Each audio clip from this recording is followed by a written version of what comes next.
अगर आपने अब तक विनर स्टडी यूट्यूब चैनल को सब्सक्राइब नहीं किया है तो जल्दी से सब्सक्राइब कर लीजिए और इस बेल आइकन को दबाना बिल्कुल मत भूलिएगा ताकि मिलते रहे आपको वीडियो अपडेट सबसे पहले।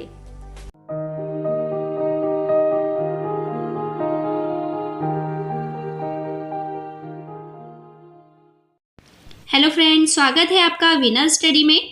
आज के इस वीडियो में हम सिख के 10 गुरुओं के बारे में पढ़ेंगे। इसके पहले वाले वीडियो में हमने मुगल साम्राज्य के बारे में देखा है।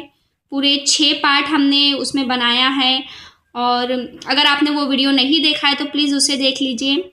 इसके बाद हम मराठा साम्राज्य पढ़ेंगे और उसके बाद फिर हमारा जो है अंग्रेज जो भारत आ जाएंगे और हम उनके बारे में पढ़ेंगे, यानी ब्रिटिश के बारे में पढ़ेंगे। तो शुरू करते हैं। तो सबसे पहले आपको सिखों के 10 गुरुओं के नाम याद रखना है उनका क्रम के साथ। तो ये आपको याद ही रखना है। तो सबसे पहले गुरु है गुरु नानक देव जी, फिर उसके बाद है गुरु अंगद जी, गुरु रामदास जी, उसके बाद चौथे गुरु गुरु रामदास जी, पांचवें गुरु अर्जुन देव जी, छठे गुरु गुरु हरगोविंद सिंह जी, सातवें गुरु हरराय जी, उसके बाद 8वें हरकिशन जी, 9वें गुरु तेग बहादुर जी और 10वें गुरु गोविंद सिंह। तो ये 10 गुरु हैं, इनके नाम और इनके क्रम आपको याद ही करना है। उनमें से 2 जो गुरु है गुरु नानक जी और अंतिम यानी जो 10वें गुरु है गुरु गोविंद जी, इनके तो आपको जन्म तिथि भी याद रखना है। तो शुरू करते हैं सबसे पहले गुरु नानक जी। तो सिख साम्राज्य की स्थापना जो है यानी सिख संप्रदाय की स्थापना का श्रेय जो है गुरु नानक यानी प्रथम गुरु को जाता है। इनका जन्म 15 अप्रैल 1469 को हुआ था तलवंडी पंजाब में। ये जो है इसको बाद में ननकाना साहिब ये नाम पड़ गया था तलवंडी पंजाब का। तो आपको ये डेट याद ही रखना है। 15 अप्रैल नहीं भी याद रहा तो 1469 आपको याद ही रखना है। 1469 में गुरु नानक जी का जन्म हुआ था। कहाँ? तो तलवंडी पंजाब में, जिसका नाम बाद में ननकाना साहिब हो गया था। इनके पिता का नाम बाबा कालू चंद्र बेदी था और इनकी माता का नाम त्रिपाता था। अगर हम इनके बचपन की बातें देखें तो बचपन से ही इनके चेहरे पर बहुत ही शांति थी। इनके मस्तिष्क में एक अलग ही तेज था। इन्हें देखकर ही समझ में आ जाता था कि ईश्वर का ही कोई रूप है ये। कई किस्से इनके बारे में जो है प्रसिद्ध हैं, जिससे समझ में आ जाता है कि इनमें एक अद्भुत शक्ति थी। एक किस्सा मैं आपको यहाँ बताना चाहूँगी कि जब ये भैंस चराने जाते थे तो अब एक बार क्या होता है, ये मस्ती करने लग गए थे और भैंसों को छोड़ दिए थे। तो वो भैंस जो है दूसरों के खेत में चल जाती है और घुस के वहाँ का पूरा चारा खा लेती है। तो खेत का मालिक इनके पास आके शिकायत करता है, लेकिन नानक जी जो बालक है उस समय ये उनकी अनसुना कर देते हैं, सुनते नहीं है। तो फिर वो खेत मालिक जो है जमींदार के पास जाता है और वहाँ पे इनकी शिकायत करता है।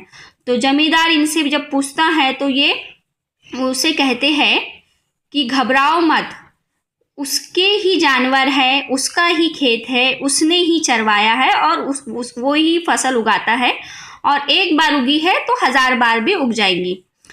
ये सुन के तो सब यानी कुछ समझ नहीं आया। फिर वो लोग खेत जाते हैं तो देखते क्या है कि खेत जो है वो पहले जैसे ही लहलहा रहे थे। ऐसे अनेक उदाहरण है। एक बार ये ऐसी सोते हैं रास्ते में और तभी उनके माथे के ऊपर जो है सांप आके बैठ जाता है बड़े ही शांति से। तो इस तरीके के बहुत सारे कारनामे इनके थे। इन्होंने 10 सिद्धांत बताए हैं कि जैसे कि एक ईश्वर है और सदैव ईश्वर की उपासना करो। ऐसे 10 कार्य उन्होंने सिद्धांत बताए हैं। ठीक है, अब लेकिन ये इम्पोर्टेंट नहीं है, इसके बारे में क्वेश्चन नहीं आएगा, ये कहानी जैसा ही आप समझिए।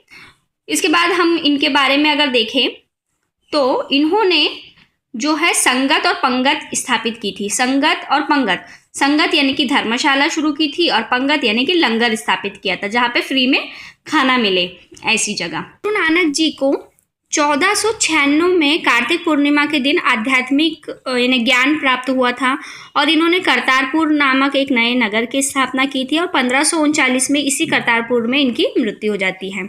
इनके एक शिष्य थे जो कि 7 साल तक जो है गुरु नानक जी के साथ रहते हैं, उनका नाम है गुरु अंगद जी। यही इनके उत्तराधिकारी बनते हैं और दूसरे गुरु बनते हैं। तो दूसरे गुरु कौन है? गुरु अंगद जी। गुरु अंगद जी का जन्म फिरोजपुर पंजाब में हरिके नाम का एक गांव है, वहाँ हुआ था। इनकी माता का नाम माता रामो जी और पिता का नाम फेरू जी थे, जो कि व्यापारी थे। इन्होंने जो गुरु नानक जी है, इन्होंने लंगर की स्थापना की थी। इन्होंने उस लंगर व्यवस्था को स्थायी भी बना दिया था और सभी जाति के लोगों के लिए वो खुला कर दिया था। तो ये इम्पॉर्टेंट है, लंगर व्यवस्था स्थायी यानी हमेशा के लिए शुरू किसने किया? तो वो थे गुरु अंगद जी। लेकिन स्थापना किसने की? तो गुरु नानक जी ने। सबसे इम्पॉर्टेंट चीज है कि गुरुमुखी लिपि की शुरुआत इन्होंने की। तो गुरुमुखी लिपि की शुरुआत किसने किया? तो गुरु अंगद जी ने की थी। गुरु अंगद देव जी का नाम बचपन का लहना भी था। तो ये याद रखिए कि इनके बचपन का नाम लहना था। और ये गुरु जो कब बने थे? तो ये 1539 को बने थे, जब गुरु नानक जी की मृत्यु के बाद। और ये 52 तक रहेंगे। 52 के बाद इनके जो शिष्य हैं वो है गुरु अमरदास। वो जो है गुरु बनेंगे सिखों के तीसरे। तो गुरु अमरदास जो है, इन्होंने बहुत सारे अच्छे काम किए हैं। इन्होंने जो है विवाह की एक अलग ही पद्धति निर्माण की थी, जिसको लवन कहते हैं। इसके अलावा इन्होंने जो है अनेक, जैसी हर धर्म में कुछ ना कुछ बुराइयां भी होती ही है, तो ऐसी कुछ बुराइयों को, सिखों की जो धर्म में बुराई थी उसे ख़त्म किया था। सती प्रथा का विरोध किया था, विधवा विवाह के प्रचलन को शुरू किया था। ऐसे बहुत सारे अच्छे काम इन्होंने किए थे। गुरु अमरदास जी के पिता का नाम, इनका जन्म 5 मई 1479 को हुआ था। इनके पिता का नाम तेजभान भल्ला जी था और माता का नाम बख्त कौर जी था। इनका विवाह जो है मनसा देवी जी के साथ हुआ था। तो ये सब इनका इतना याद करने की ज़रूरत नहीं है। गुरु अमरदास जी में आपको सिर्फ ये याद रखना है कि ये तीसरे गुरु हैं और इन्होंने जो विवाह की पद्धति शुरू की थी उसका नाम था लवन। गुरु अमरदास को 4 संतान थी, उसमें से जो है एक जो आपको याद रखना है बीबी भानी। तो ये बीबी भानी का नाम यहाँ क्यों आया है? क्योंकि सबसे पहले तो अकबर ने इनसे मुलाकात की थी, इनको भेंट दी थी और कई गांव इनको दान दिए थे। इसके अलावा जो ये बीबी भानी है, इनका विवाह जो है गुरु रामदास साहिब से हुआ था और ये ही जो है चौथे गुरु बनेंगे, गुरु रामदास साहिब। तो ये इनकी जो बेटी थी बीबी भानी, उनके पति थे, यानी अमरदास जी के दामाद ही रामदास जी जो है चौथे गुरु बनेंगे। तो गुरु रामदास जी का जन्म 1534 में लाहौर में होता है और ये अमरदास जी के दामाद हैं। बचपन में ही इनके माता पिता का देहांत हो जाता है और ये अपनी नानी के साथ रहते हैं। गुरु रामदास जी जो है ये बहुत ही विनम्र थे, सहनशीलता थी उनमें और इसी कारण जो है अमरदास जी जो कि तीसरे गुरु थे वो अपने दामाद को चौथे गुरु बनाते हैं। तो गुरु रामदास जी बहुत ही दयालु सहनशील गुरु थे। गुरु रामदास जी जो है ये जो है सिखों के चौथे गुरु कब बनते हैं? तो 1574 में ये चौथे गुरु बनते हैं। और सबसे इम्पोर्टेंट आपको गुरु रामदास जी के बारे में ये याद रखना है कि इन्होंने ही अमृतसर नगर की स्थापना की थी और अमृतसर नामक एक जलाशय भी उन्होंने खुदवाया था। तो रामदास जी ये चौथे गुरु थे। इन्होंने क्या किया था? तो इन्होंने अमृतसर नगर की स्थापना की थी और इनके बाद से ही जो अभी तक क्या होता था कि किसी भी इन्हें जो भी इनका शिष्य था या कोई भी अच्छा व्यक्ति देखकर उन्हें गुरु बनाया जाता था। अब इसके बाद क्या हो जाएगा? पैतृक परंपरा शुरू हो जाएंगी, यानी उनके बच्चे ऐसे गुरु बनते जाएंगे। और सबसे इम्पॉर्टेंट बात ये है कि ये जो अमृतसर नगर की स्थापना जो हुई है, ये अकबर के द्वारा जो बीबी भानी को जगह दी गई थी, गांव दी गई थी, उसी के ऊपर बनाया गया है। तो ये भी आपको ध्यान में रखना है। उसके बाद आते हैं 5वें गुरु, गुरु अर्जुन देव, जो कि गुरु रामदास जी के पुत्र थे। तो इनका जन्म 15 अप्रैल 1563 में हुआ था। और जो ये पांचवें गुरु हैं, इन्होंने इनका सबसे इम्पोर्टेंट काम ये था कि इन्होंने आदि ग्रंथ की रचना की थी, जो कि इनका इन्हें धार्मिक ग्रंथ है। तो आदि ग्रंथ की रचना किसने की थी? तो गुरु अर्जुन देव। गुरु अर्जुन देव ये गद्दी पे कब बैठे थे? तो 1581 में बैठे थे और ये 1606 तक रहेंगे। ये गुरु ग्रंथ साहिब जो है, इसके बारे में एक और चीज़ कि इसके अंदर ना बहुत सारे, जैसे कि कबीर, नामदेव, रैदास, इनकी भी रचनाएं इसमें शामिल है। इसके अलावा गुरु अर्जुन देव ने जो है अमृतसर जो नगर था, वहाँ पे जो जलाशय था, वहाँ हरमंदिर साहब का निर्माण किया, यानी स्वर्ण मंदिर का निर्माण किया। तो सबसे पहले आपको याद रखना है कि अमृतसर नगर की स्थापना किसने की थी? तो चौथे गुरु रामदास ने की थी। पांचवें गुरु आए, उनके पुत्र जो कि अर्जुन देव थे, तो इन्होंने उसके ऊपर स्वर्ण मंदिर यानी हरमंदिर साहिब का निर्माण किया। और एक चीज़ इसमें बहुत इम्पॉर्टेंट है कि ये जो स्वर्ण मंदिर के वास्तुकार यानी उसकी रचना, उसकी नींव किसने रखी थी? तो वो थे मियाँ मीर, यानी इन्होंने जो है एक मियाँ मीर जो वास्तुकार थे, उनके हाथ से इस स्वर्ण मंदिर का नींव रखा था। तो ये इम्पॉर्टेंट है, आपको मियाँ मीर का नाम याद रखना है। अगर आपने हमारे जो मुगल साम्राज्य के वीडियो अगर देखे होंगे तो आपको पता होगा कि गुरु अर्जुन देव को कौन मारता है या उनकी हत्या कौन करता है। अगर आपने वो वीडियो नहीं देखा है तो प्लीज़ देख लीजिए। यहाँ मैं वो थोड़ा सा बता दूँ कि जो कि खुसरो था, जहांगीर का सबसे बड़ा बेटा, वो जो है अपने पिता के खिलाफ यानी विरुद्ध विद्रोह कर लेता है। तो 1606 में गुरु अर्जुन देव को उसी कारण से मार दिया जाता है। और इनके बाद इनके जो बेटे रहते हैं गुरु हरगोविंद, तो ये गद्दी पर बैठते हैं। तो गुरु हरगोविंद जी का जन्म 19 जून 1595 को हुआ था। और ये गुरु अर्जुन देव जो पांचवें गुरु थे, इनके पुत्र हैं। गुरु अर्जुन देव की मृत्यु के बाद ये गद्दी पर बैठते हैं।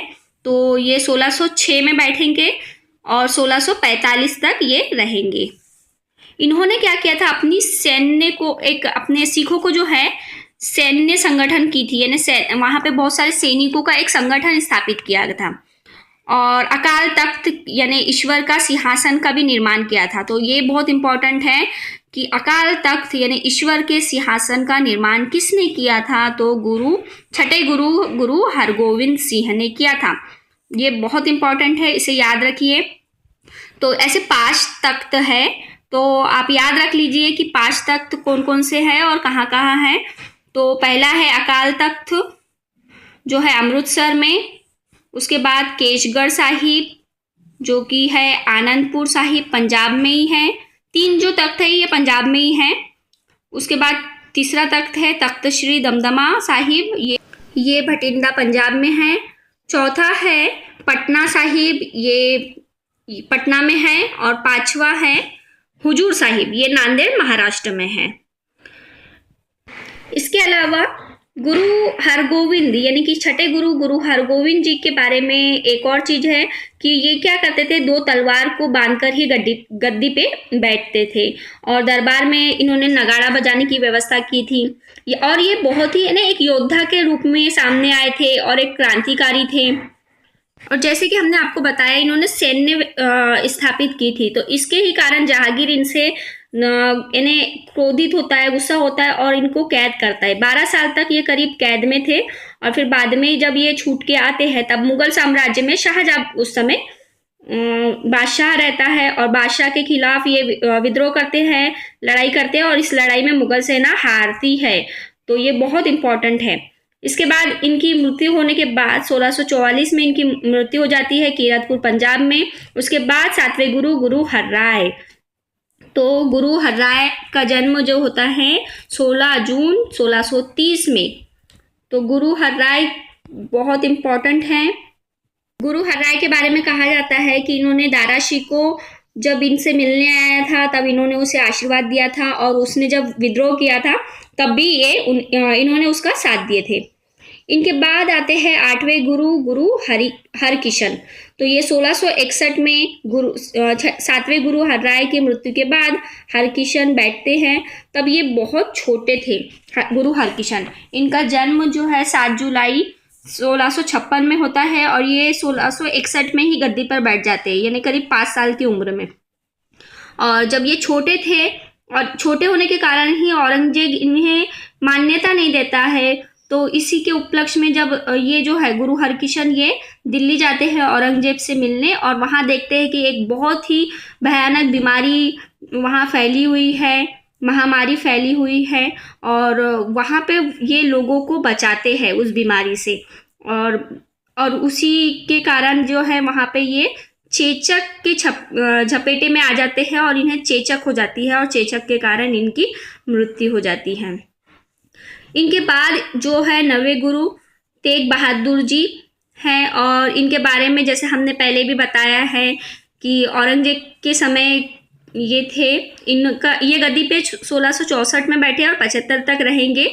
औरंगजेब उस समय बहुत ही जुल्म कर रहा था, बहुत से हिंदू राजाओं को और हिंदुओं को जो है इस्लाम स्वीकार करने के लिए ज़बरदस्ती करता है, और जब वो कश्मीर के ब्राह्मणों पर भी ज़बरदस्ती करता है तो वो ब्राह्मण गुरु तेग बहादुर जी के पास जाते हैं, और तेग बहादुर जी फिर औरंगजेब से के पास जाते हैं। तो औरंगजेब इन्हें भी मुस्लिम बनाने की कोशिश करता है, लेकिन ये नहीं बनते हैं और इसी कारण इनका शीर्ष काट दिया जाता है दिल्ली में शीशगंज में। ठीक है, तो इस तरीके से इनकी मृत्यु हो जाती है, ये शहीद हो जाते हैं। इसके बाद हम देखते हैं गुरु गोविंद सिंह, बहुत इम्पॉर्टेंट है। इनके बारे में हर एक चीज़ आपको याद ही रखना है। ये 10वें गुरु और अंतिम गुरु है। अंतिम गुरु इसलिए क्योंकि इन्होंने गुरु पद ये ख़त्म कर दिया था, और जो आदि ग्रंथ था उसे ही इन्होंने अपने बाद गुरु के रूप में मानने के लिए लोगों को कहा। तो 10वें गुरु का जन्म, जैसे कि मैंने 3-4 बार इसके पहले भी वीडियो में रिपीट किया है कि ये 1666 आपको डेट याद रखना है, क्योंकि 3 घटनाएं एक साथ यानी इसी डेट में घटी थी, तो आपको याद रखने में इजी हो जाएगा। गुरु गोविंद सिंह का जन्म हुआ था 1666 में पटना में। उसके अलावा शाहजहाँ की मृत्यु होती है 1666 को, और शिवाजी महाराज जो है कैद किए जाते हैं जयपुर भवन में। तो इसलिए आपको ये याद रखने में इजी रहेगा। ये तीनों जो घटनाएं हैं 1666 को हुई थी। तो गुरु गोविंद सिंह का जन्म 1666 पटना में हुआ था, और ये गुरु कब बनते हैं तो 1675 में, और 1608 तक ये रहेंगे। इन्हें सच्चा पातशाह भी कहा जाता है, और इन्होंने 5 चीज़ों को अनिवार्य कर दिया था, जो कि क से शुरू होता है। ऐसे 5 चीज़ें तो इन्हें यानी रखना ही सिखों के लिए अनिवार्य कर दिया था। तो वो क्या था? केश, कंगा, कृपाण, कच्छा और कड़ा।